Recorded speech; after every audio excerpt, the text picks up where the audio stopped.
All right, let's talk about these Sony rumors that have been popping up.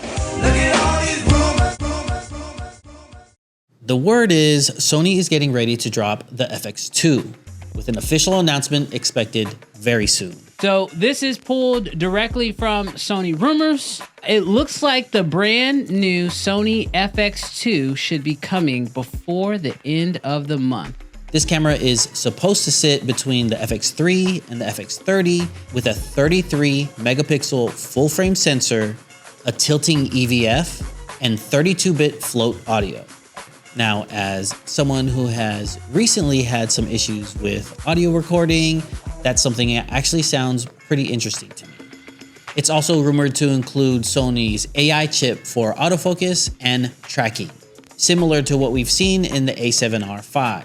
On paper, it's looking like a hybrid between Sony's Alpha and Cinema lines. You get cinema features in a slightly thicker body, but it's not quite full pro rig like an FX6 or FX9. If in fact it is an FX2, I think this breathes life into my theory of the fact that cameras are going to change in the Sony ecosystem from the FX3, the FX6, FX9. They're all gonna get new model numbers. This is not a FX3 replacement, but I think this becomes the new entry level in the cinema line for Sony. So if you go with the bigger camera, you can put a bigger fan in there, bigger processor in there, built-in NDs, and possibly up to a 6K sensor, maybe even 8K sensor. So I'm happy for them changing the body style, but this particular camera, I will say, I do believe it might just be dead on arrival, and it's because cameras like the S1 II currently exist. Now, I gotta admit, I can't say I'm super excited about this one. A new viewfinder, that's cool. AI tracking, okay. The FX3 is already a beast, and the FX30 is under 2K. We don't really need more of the same. We need stuff that actually gets us hyped to step outside and hit record. I don't know what Sony's doing right now. I have no clue what they're doing. It seems like all of their emphasis is on lenses, which they are absolutely crushing right now. Like, they are making the best lenses that you can get. But from a camera perspective, I'm totally lost. I don't know where they're going with this camera, especially when you have, you know, and I don't want to bring other cameras into the conversation, but it seems like I'm going to have to.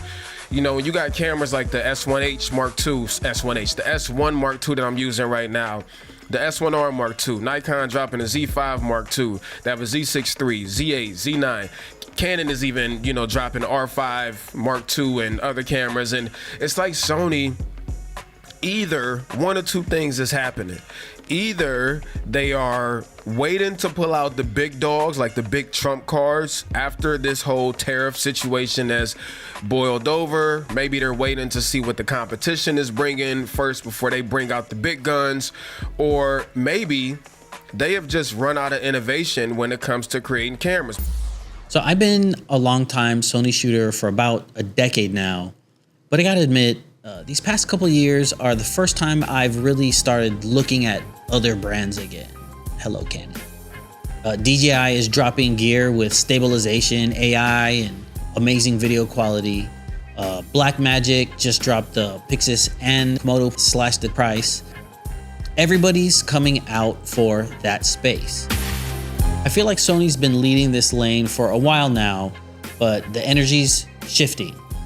And if this FX2 really ends up being just the FX3 remix with a couple of tweaks, Sony's next move better be big. I'm talking about global shutter big, built-in ND, built-in wireless something that's actually feels like an upgrade, feels like something new, some new technology.